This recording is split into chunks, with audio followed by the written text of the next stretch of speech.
Adiu Padesa Wasoja Ube Cakata Bunata Atasama Panidija Ditanggalan Samanti. Hidup di tempat yang sesuai berkat jasa-jasa dalam hidup yang lampau, menuntun diri ke arah yang benar, itulah berkat utama. Sugi waktu Namo Buddhaya. Saudara-saudara di dalam Dhamma yang berbahagia, pada pagi hari ini saya akan mencoba untuk memulai dan mari kita merenungkan tentang topik Sampati 4. Sampati ini terjemahannya adalah suatu kondisi yang menguntungkan. Kondisi-kondisi yang menguntungkan yang dimaksud adalah kondisi-kondisi di mana kita bisa mengembangkan kebajikan-kebajikan untuk meningkatkan kebaikan-kebaikan kita sampai kita mencapai tujuan akhir. Seperti kita ketahui, tujuan akhir dari ajaran Sang Buddha adalah bagaimana kita menjadi lepas dari penderitaan atau padam dan nafsu. Kemudian juga kondisi-kondisi yang bisa menghindari kejahatan, karena kejahatan pada dasarnya akan membawa, kondisi kejahatan akan membawa kita kepada penderitaan, bagaimanapun itu alasannya. Seperti tadi disebutkan dalam Dhammapada, Ida Socati, Peca Socati. Ida itu dalam bahasa Pali adalah kehidupan saat ini. Kalau peca berarti itu kehidupan yang berikutnya mendatang. Kalau Ida Socati, Socati itu artinya sesuatu kesedihan, suatu penderitaan. Nah, di dunia ini dia menderita, di dunia akan datang akan menderita. Kemudian kalimat berikut dalam Dhammapada itu disebutkan Papakari, Ubayata Socati. Papakari itu berarti pembuat kejahatan. Papa itu jahat. Papakari pembuat kejahatan. Ubayata berarti di kedua dunia. Jadi di pembuat kejahatan akan menderita di kedua dunia. Ya. Socati wihanyati diswakama kilita makano. Jadi dia akan meratap kesedihan apabila dia berbuat kejahatan. Meratapi apa? Meratapi apa ya kejahatan yang sudah dia buat, ya kekotoran yang sudah dia buat. Nah, itulah kondisi-kondisi. Jadi Sang Buddha membabarkan ada 4 sebenarnya kondisi, walaupun masih ada kondisi-kondisi banyak, tapi 4 yang kita bahas pada pagi hari ini, yaitu apa yang dimaksud dengan Gati Sampati, kemudian Upadi Sampati, yang ketiga adalah Kala Sampati, yang keempat itu Payoga Sampati. Gati Sampati adalah kondisi yang menguntungkan karena kelahiran. Ya. Kalau kita lahir di alam-alam rendah, itu kondisi kelahiran yang tidak menguntungkan. Dalam bahasa Pali disebut itu Gati Wipati, jadi kebalikan daripada Sampati. Ya. Karena di alam-alam rendah itu sulit ada kesadaran yang tenang. Kesadarannya gelisah dan menderita. Di alam binatang pasti dikejar-kejar oleh binatang lain. Pasti dikejar-kejar untuk dibunuh, yang sebentar lagi kita lihat akan ada banyak kan pembunuhan seperti itu. Binatang seperti itu. Jadi kesadaran akhirnya pun ketakutan, kegelisahan. Di mana dalam agama Buddha kita lihat bahwa kesadaran akhir ini sebenarnya yang nanti akan menentukan kelahiran berikutnya.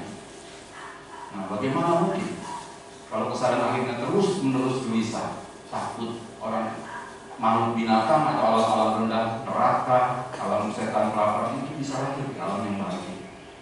Sulit. Oleh karena itu orang yang kalau lahir tercemplung ke alam rendah itu akan sulit naik tingkat ke alam yang lebih bahagia. Sulit sekali karena kesadaran akhirnya terus-menerus. Sang Buddha mengumpamakan seperti penyu buta yang muncul 100 tahun kali ke permukaan samudra atau laut, harus ketemu lubang yang pas kepala. Bayangkan, begitu sulit mengangkat derajat kita dari alam menderita menjadi alam bahagia. Sangat sulit. Oleh karena itu kita dalam kehidupan kita sekarang itu kita berkali-kali Sang Buddha menegaskan untuk selalu bangun wake up, selalu bangun utite dalam bahasa Bali. Napa maje ya? Selalu bangun dan waspada. Kalau lemah terjerumus gitu. Seperti ini. Nah, alam-alam rendah itu dihuni hanya oleh Dugati Pugala. Dugati Pugala itu makhluk-makhluk yang menderita saja. Dugati itu menderita, lawan dari Sugati. Hanya satu makhluk itu saja, tidak ada makhluk lain. Nah, kemudian kita terlahir sebagai manusia. Di dalam alam manusia itu, kalau di Abhidhamma disebutkan ada 11 makhluk. Ada di alam manusia. Apa 11 makhluk? Dugati tidak ada, karena Dugati itu ada alam di Apaya, yaitu Sugati Ahetuka Utujana. Jadi orang makhluk atau Pugala yang bahagia, tapi bahagianya karena Ahetuka. Itu satu. Kemudian yang kedua, ada makhluk Wihetuka Pugala di dunia ini. Makhluk yang mempunyai 2 akar kebaikan, aloba atau dosa. Tapi makhluk ini tidak memiliki akar amoha, sehingga hanya hanya 2, yaitu saja. Dia tidak mengembangkan kebijaksanaannya. Ya, seperti itu. Nah, yang ketiga adalah makhluk yang disebut dengan Tihetuka Pugala. Makhluk yang selain mengembangkan kebaikan, aloba, dosa, juga mengembangkan amoha. Dia mau belajar dhamma, dia mau praktek meditasi dan seterusnya, sehingga kebijaksanaan berkembang. Ya. Makhluk Sugati Ahetuka, makhluk Wihetuka, makhluk Tihetuka itu bukan Arya Pugala, bukan makhluk suci, walaupun dia Tihetuka, 3 akar baik.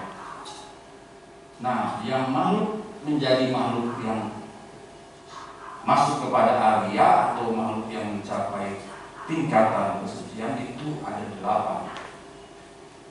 Sotapati, Maga, Sotapati, Pala, Sakadagami Maga, Sakadagami Pala, Anagami Maga, Anagami Pala, Arahata Maga, Arahata Pala, jumlahnya 8. 8 ditambah 3 menjadi 11 Pugala ada di dunia, di alam manusia. Ya, jadi kondisinya memungkinkan manusia itu menjadi ke-11 makhluk itu. Tergantung bagaimana nanti dalam Payoga Sampati, bagaimana nanti dijelaskan dalam Sampati yang keempat.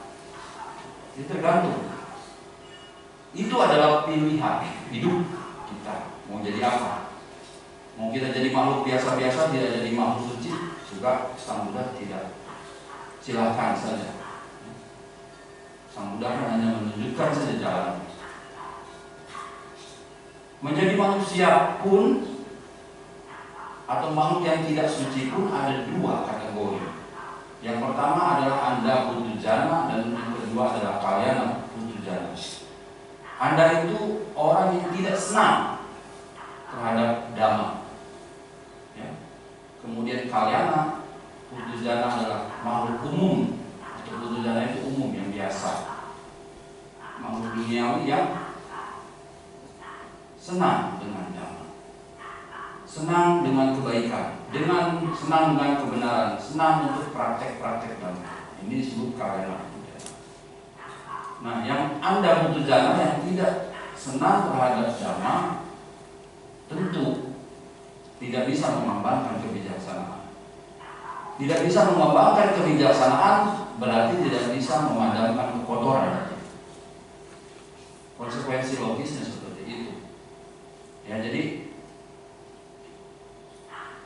di dalam tiap alam itu ada dua jenis makhluk ini. Di alam dewa pun itu ada.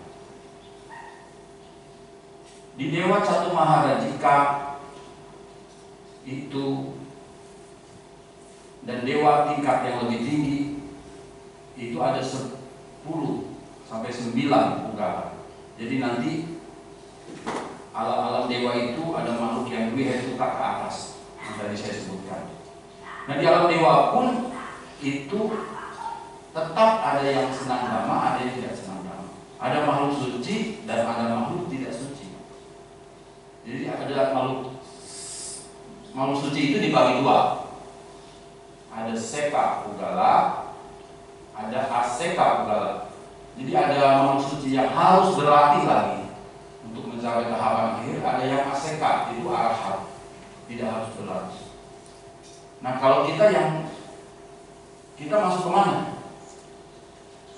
Kita masuk, kalau itu kan sudah makhluk suci, seka dan aseka itu makhluk suci. Kita masuk dalam kategori newaseka naseka pugala. Jadi bukan yang seka maupun bukan yang aseka. Jadi makhluk yang belum mencapai tingkat kesucian. Di tiap alam ada, mulai dari manusia, dewa, rupa, brahma, dan arupa brahma. Ada. Di tiap alam, tiap tataran tingkat kehidupan itu ada yang anja putujana, ada yang karyana putujana. Ada dewa yang senang dengan dhamma, ada dewa juga yang tidak, cuma menikmati hasil perbuatan baiknya saja. Jadi masing-masing tahapan ada. Rupa brahma juga seperti itu. Oleh karena itu dari tingkat manusia sampai dengan arupa itu masing-masing ada tingkat kesucian.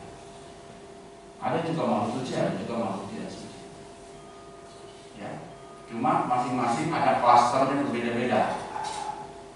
Ya, kalau di alam arupa brahma, pertanyaannya bisa nggak orang mengembangkan kebijaksanaan? Bisa. Cuma syaratnya harus minimal sotapati pala. Sotapati pala yang lahir di alam arupa brahma itu bisa melanjutkan pengembangan vipassana. Tapi kalau sotapati maga saja tidak bisa.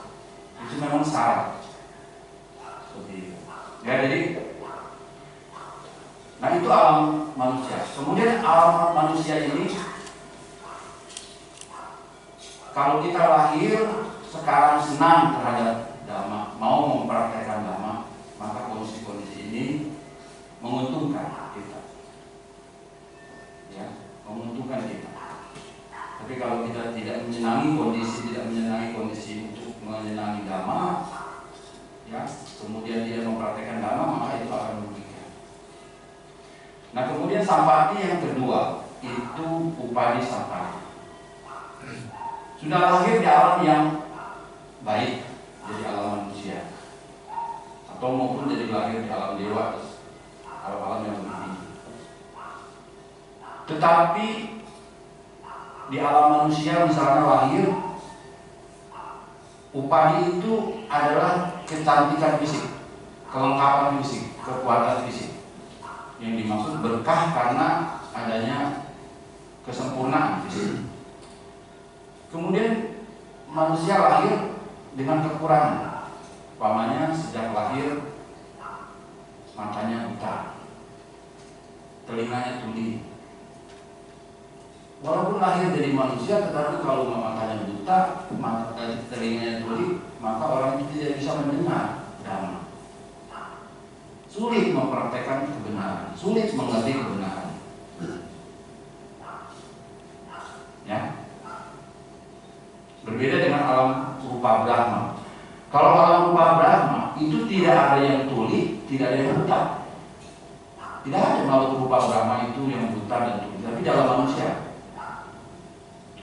Disebutkan di dalam beberapa sutta kalau makhluk rupa brahma itu matanya mampu melihat alam-alam lain selain alamnya sendiri. Alam dewa, alam mana dia mampu melihat. Kemudian mampu mendengar dari alam brahma itu sampai suara semut yang berjalan, yang bercakap nanti, dia mampu mendengar. Begitu hebat ya telinganya. Seperti itu. Tapi dalam manusia kita mampu, tentu kalau yang memiliki ID atau AB-nya itu bisa dengan pengembangan meditasi, tetapi tidak semua. Tapi kalau alam rupa Brahma rata-rata memiliki telinga dan mata yang luar biasa. Nah, perlu nggak kesempurnaan fisik? Perlu. Ya, kalau kita kenapa sekarang bisa mendengar dhamma, kita mengembangkan melihat orang sedang ceramah dan sebagainya, karena kita memiliki landasan mata yang baik, landasan telinga, landasan pikiran juga baik. Jadi kita bisa dengan konsentrasi untuk mendengar. Itu kondisi-kondisi yang menentukan. Tapi kalau orang banyak berbuat jahat, matanya digunakan bukan untuk melihat hal-hal yang baik, telinganya bukan untuk mendengar yang baik, landasan hidungnya bukan untuk yang baik, landasan lidah juga bukan untuk baik, pikiran atau juga bukan untuk yang baik, maka sebagai hasil perbuatan itu tentu akan berakibat kepada karma yang tidak baik juga, yang pada akhirnya mendorong untuk lahirnya fisik yang tidak baik. Kalau seseorang dikatakan di dalam Abhidhamma bahwa apabila seseorang lahir karena pati sandi, karena kekuatan kesadaran pikiran tubuh balahir, upeka santirana, kusala vipaka cita, artinya kesadaran yang sedikit kesenangan, tetapi walaupun kusala tapi ahituka. Pengertian ahituka ini tidak ada sebab baik, tidak ada bersekutu dengan pengetahuan. Maka kalaupun seseorang itu lahir jadi manusia, maka manusia yang ada kekurangan fisik. Jadi upadisapati tidak terpenuhi. Tetapi kalau orang lahir dengan mahawipaka, patisandinya dengan mahawipaka, mahawipaka itu kebaikan yang maha besar, maka orang itu lahir dengan di alam manusia maupun alam dewa itu dengan kelengkapan fisik yang sempurna. Bagaimana caranya untuk supaya kita bisa berbuat kebaikan dengan mahawipaka, mahakusala? Mahawipaka itu patisanding, wipaka itu akibat yang mendorong untuk lahir. Maka mahakusalanya adalah kita harus mau tidak mau harus ada kebijaksanaan, harus ada nyana sampayutta, harus ada bersekutu dengan pengetahuan. Mau tidak mau. Suatu perbuatan yang tidak diiringi dengan pengetahuan, tidak diiringi dengan pengertian benar, tidak diiringi kebijaksanaan, maka perbuatan itu tidak menjadi mahakusala. Ya, itu yang harus dipahami. Nah, di zaman Sang Buddha ada seorang yang dinamakan Wisaka.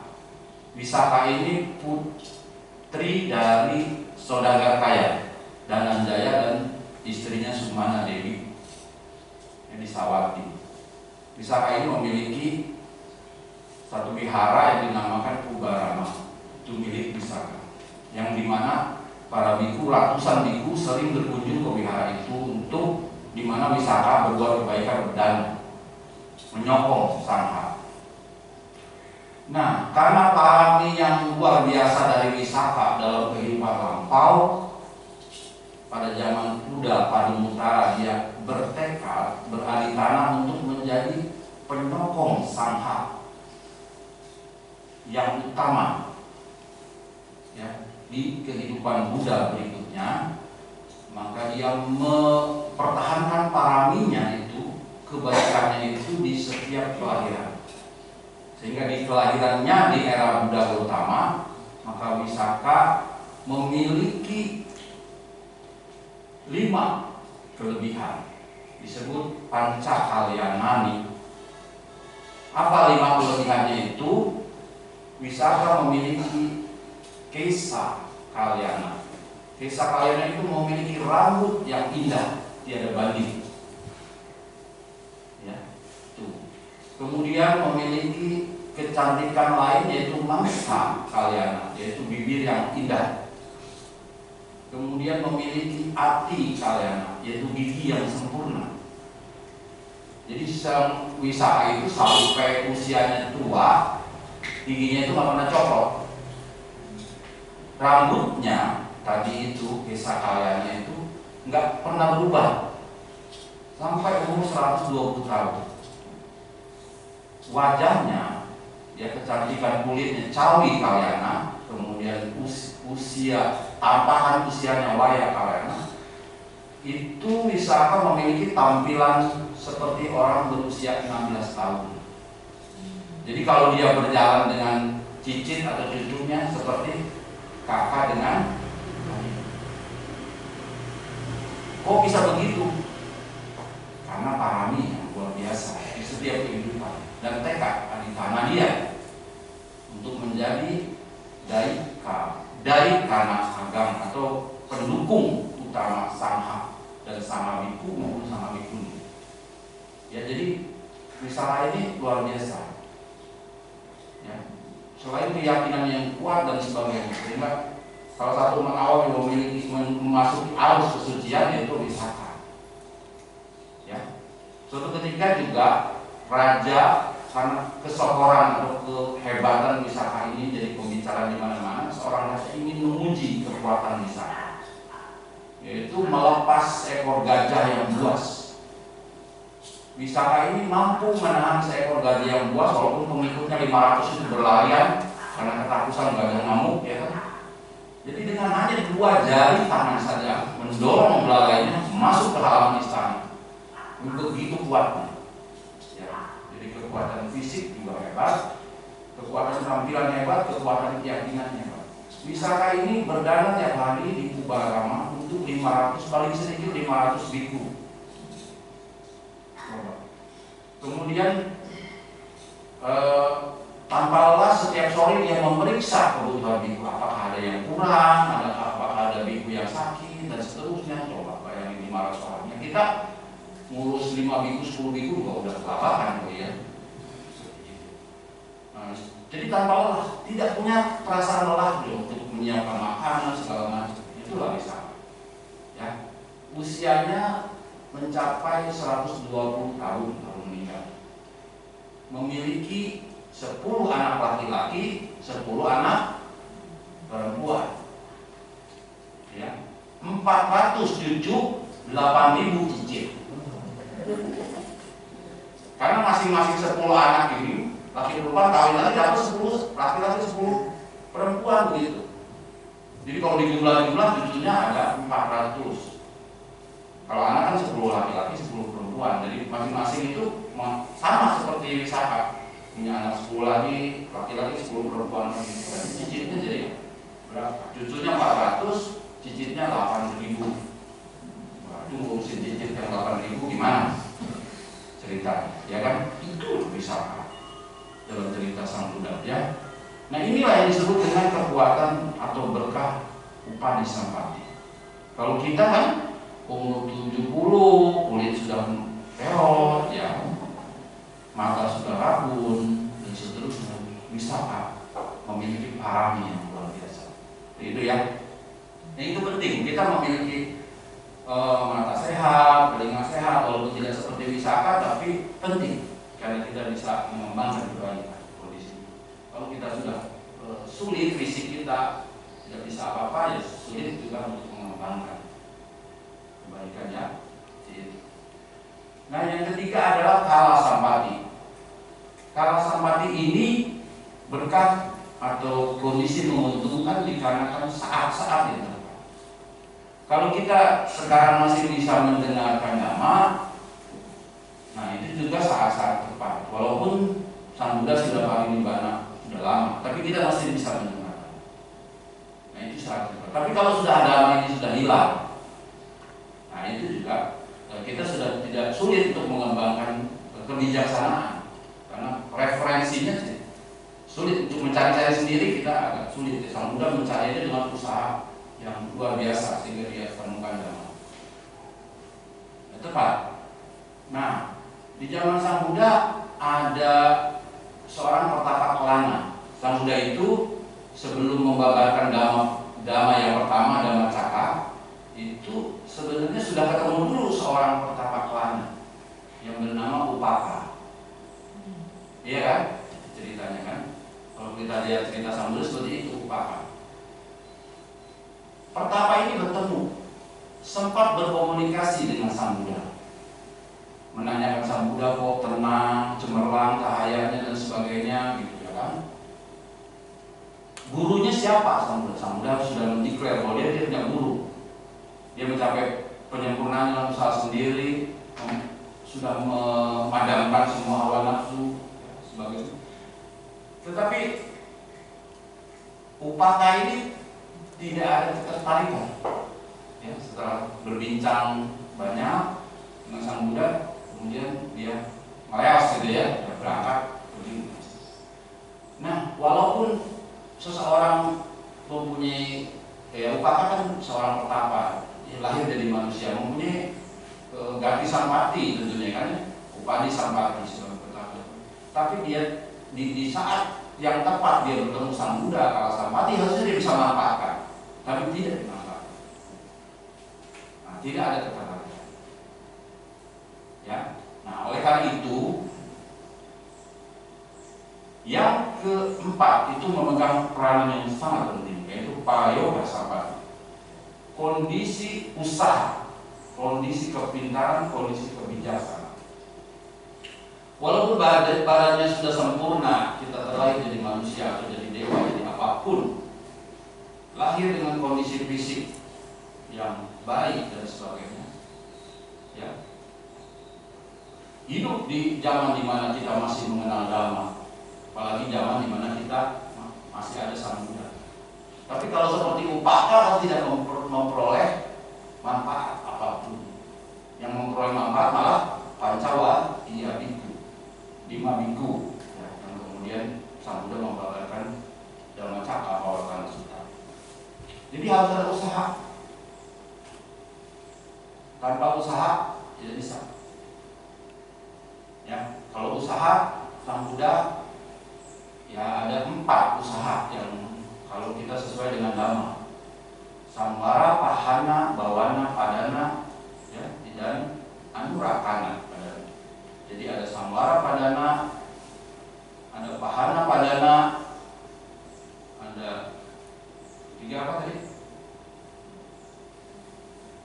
Pahana, Bawana Padana, yang ketiga, yang terakhir adalah Anurakana Padana. Samvara Padana itu kita usaha untuk mengendalikan. Samvara itu pengendalian, mengendalikan hal-hal supaya yang buruk-buruk itu tidak muncul dalam diri kita, yang sesuai Dhamma saja. Kemudian kalau Pahana Padana, kalau sudah ada muncul yang buruk, ditekan atau dikikis. Ya. Kalau Bawana Padana itu selalu kita dalam hidup itu mengembangkan hal-hal baik. Hal baik itu apa? Yang umumnya kita mendengar Dhamma, praktekkan Dhamma dan seterusnya. Ya. Yang terakhir Anurakana Padana itu kita memelihara terus yang sudah baik. Kalau ibu-ibu bapak-bapak sudah rajin datang ke wihara, pelihara terus rajin itu. Kalau ibu bapak sering berdana, pelihara terus rajin berdana. Ya. Berdana jangan seminggu sekali, sebulan sekali atau setahun sekali, ada yang setahun sekali. Nah itu kan frekuensinya kurang. Jadi jangan itu. Ya, jadi menjadi kalau berdananya jarang, frekuensinya menjadi anicca dana. Dana yang cuma sekali-kali tok.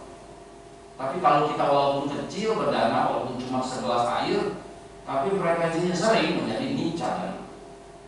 Itu nicca dana itu luar biasa, menjadi kata usaha. Jadi perbuatan baik yang berbobot.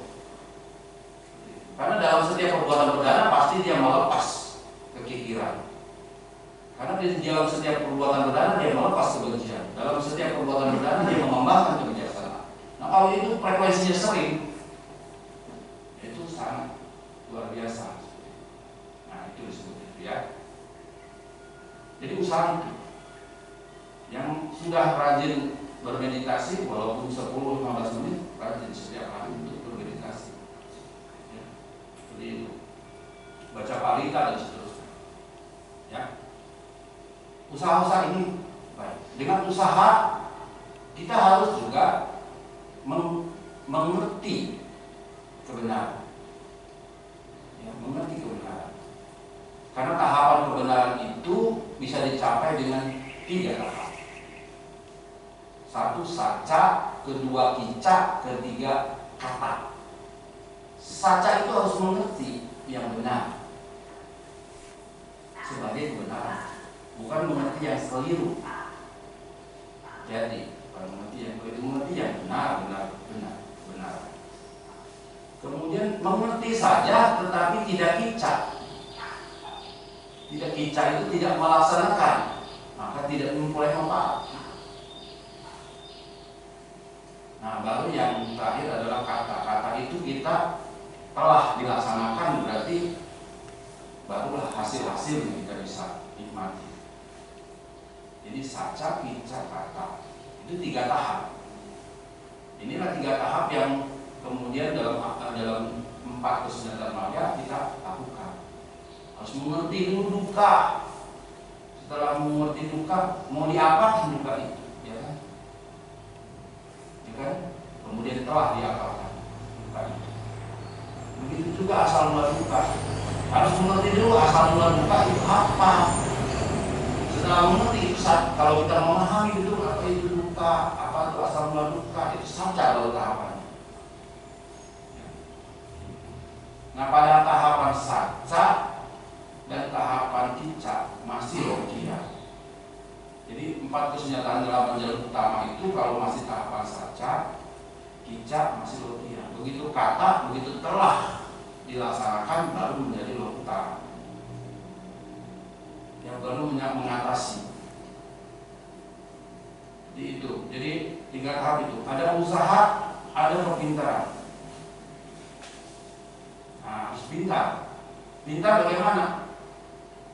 Sang Buddha mengajarkan bahwa dhamma yang diajarkan didengar itu tidak diterima begitu saja. Harus dilakukan penyelidikan dhamma. Bagaimana bisa menyelidiki dhamma? Selain ada usaha, ada tekad, harus ada ajarannya, harus ada mendengar ajarannya. Kemudian mendengar saja tidak cukup, berarti harus menyimak. Betul ya? Yang paling benar harus hafal sih sebenarnya. Hafal baru bisa menyimak. Kalau orang tidak hafal 4 kesunyatan mulia, kira-kira bisa memahami dengan benar nggak 4 kesunyatan mulia? Tidak bisa. Ya, harus tahu duka, asal mula duka, itu harus. Yang umat Buddha harus belajar untuk bisa menghafal itu. Minimal 4 kesunyatan mulia, 8 jalan. Baru kemudian menyimak. Mendengar tidak menyimak bisa paham nggak? Tidak bisa. Mendengar aja, buktinya nggak mendengar, tapi tidak menyimak karena kebetulan ada chat masuk. Wah, seru nih, ya kan? Ini seru untuk dilihat nih, ada COVID nih. Ada berita COVID, benar? Apa nih kok? Apa yang didengar tidak disimak, menjadi tidak memperoleh manfaat. Jadi untuk menyelidiki itu harus mendengar, harus menyimak, seperti sekarang berarti mendengar, menyimak, kemudian didiskusikan. Nah, yang payoga yang ketiga itu harus ada kebijaksanaan. Ya, harus ada kebijaksanaan. Nah, kebijaksanaan ini kita mengumpulkan sebanyak-banyaknya apa yang kita dengar. Kita analisa, kita simpulkan, kita renungkan. Tanpa perenungan tidak bisa. Ya. Jadi anusati salah satunya. Perenungan dhamma itu penting untuk bisa memahami apa sebenarnya dhamma yang kita dengar itu. Ya, karena dhamma yang kita dengar ini pada hari ini misalnya, itu secara tidak langsung ibu bapak memperoleh 5 manfaat. Apa yang ibu bapak belum tahu menjadi tahu. Ini yang dalam bahasa Pali disebut sutang. Asutang sunati. Asutang itu berarti ya tidak pernah dia dengar menjadi tahu. Belum pernah dengar nih agama ini ya, dia tahu. Kemudian yang kedua, manfaat kedua dari mendengar itu adalah sutang, pario dapeti. Jadi apa yang didengar kemudian menjadi lebih paham lagi. Karena itu mendengar dhamma tidak bisa sekali, harus terus berulang-ulang. Ya. Kalau orang belajar abhidhamma itu bohong kalau sekali baca bisa ngerti, tidak mungkin. Itu harus puluhan kali, ratusan kali, kalau perlu ribuan kali, mengulang terus. Ya, jadi kalau orang, kecuali orang masuk dalam kategori ugati tanyu ugala, seperti yang Arya Sariputra maupun Mugalananda. Itu yang Arya Sariputra itu kalau satu syair aja sudah mampu menembus dhamma. Dia memiliki dhamma pasti sambida, kemampuan untuk memahami dhamma dengan luar biasa. Karena parami. Nah, cuma kalau kita kan paraminya seberapa besar? Apakah sebesar yang Arya Sariputra? Kan tidak. Ini harus berulang-ulang salah. Tuh, ya. Kita itu masuk kategori yang nea ugala, nea ugala. Jadi harus berusaha keras. Bukan ditanya, bukan dipacitan. Kita nea ugala. Jadi nea itu harus, kategorinya harus ada usaha yang keras, ya, kemauan yang keras. Itu tanpa usaha keras, kemauan keras itu tidak bisa menembus pemahaman tentang dhamma. Nah, itulah beberapa manfaat, kondisi manfaat yang harus dikembangkan. Ya, sesulit apapun kondisinya, semenderita apapun kondisinya, akhir yang harus dicapai itu harus yang baik, harus yang menyenangkan.